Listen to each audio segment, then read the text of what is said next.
Hello and welcome my friends, मैं Mohammad Faisal this स्वागत करता हूं आप सभी का आपके अपने यूट्यूब चैनल हेल्थ की बात पर। तो आज हम बात करने वाले हैं कि किसी भी चैप्टर को या फिर किसी भी टॉपिक को आप लंबे समय तक और ज़्यादा जल्दी किस तरह याद रख सकते हैं। दोस्तों बिना टाइम वेस्ट किए चलिए बढ़ते हैं वीडियो की ओर।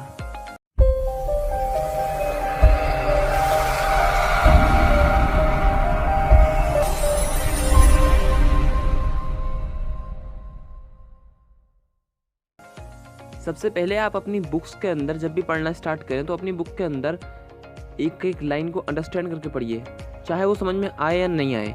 टीचर तो आपको बाद में बता ही देंगे, मगर आप सेल्फ स्टडी के थ्रू अपनी बुक की एक एक लाइन को अंडरलाइन करते हुए पढ़िए। पहली बार में तो ऐसे ही पढ़ जाइए, जब दूसरी बार आप पढ़ें तो हाईलाइटर लेकर बैठिए, उसमें जो जो आपको मेन पॉइंट लगे उस पॉइंट को नोट कर लीजिए। अगर आप इंग्लिश से स्टडी करते हैं तो आप उस इंग्लिश की टर्मिनोलॉजी, मान लीजिए आप साइंस के स्टूडेंट हैं तो उसमें काफ़ी सारे टर्म्स आते हैं, तो उसकी टर्मिनोलॉजी को अंडरलाइन कर लीजिए। बाद में वो सर से पूछ लीजिए, गूगल कर लीजिए उसको, किसी भी चीज़ से, उससे आपको लंबे समय तक याद रहेगा। और दूसरी बात, अगर आप हिंदी मीडियम के स्टूडेंट हैं तो उसमें भी हिंदी मीडियम वालों को भी टर्मिनोलॉजी समझने की ज़रूरत पड़ती ही है, तो आप टर्म्स जो होते हैं साइंस में उसको अंडरलाइन कर लीजिए। बाकी आप कोई भी सब्जेक्ट पढ़ रहे हैं तो उसको अंडरलाइन कर करके पढ़िए एक एक लाइन को। पहली बार में चैप्टर सीधा पढ़ जाइए, आपकी हैबिट में बनेगी रीडिंग करने की, और दूसरी बार में पेंसिल लेकर बैठिए, फिर हाईलाइटर लेकर बैठिए। जो भी आपको मेन पॉइंट लगे, जो सब टॉपिक हो उसको हाईलाइट कर दीजिए। बाकी जो उसके टॉपिक के अंदर इंफॉर्मेशन होती है उसको अंडरलाइन करके पढ़िए।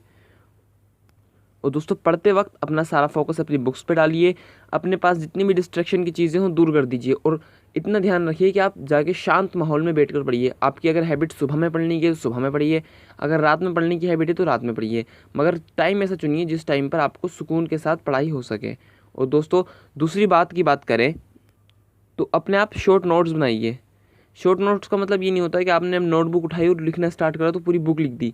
दोस्तों अगर आपको रीडिंग ही करनी है तो आप तो बुक में से डिटेल ले लेंगे, आप सिर्फ कीवर्ड लिखिए उसमें। मान लीजिए कि आपका चैप्टर 5 या फिर 7 पेजों का है तो उस हिसाब से आपके पास बस 10 या 12 कीवर्ड होने चाहिए। उस कीवर्ड को लास्ट जब आप रिवीजन के टाइम पर देखें, एग्जाम के टाइम पर देखें, तो आपको कीवर्ड देख के याद आ जाए कि इस कीवर्ड का ये मतलब था।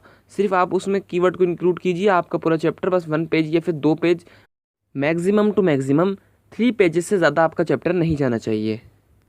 और दूसरे पॉइंट की बात करें दोस्तों, आप कभी भी रट्टे पे ध्यान मत दीजिए, क्योंकि आपने अगर एक चीज़ को 20-21 बार पढ़ लिया तो वो पढ़ना नहीं हुआ, वो रटना हो गया। आप किसी भी चीज़ को अच्छे से याद तब रख सकते हैं जब आप उस पर पूरा फोकस, पूरी अटेंशन और पूरी प्रोबेबिलिटी से उसको याद करें।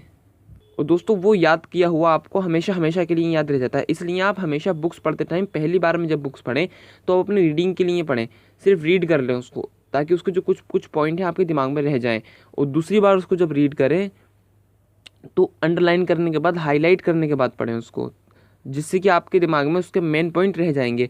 फिर आप जब अपना रिवीजन करें, जब अपने नोट्स बनाते हो तो सिर्फ उन पॉइंटों को लिखें जो कि आपकी समझ में नहीं आए।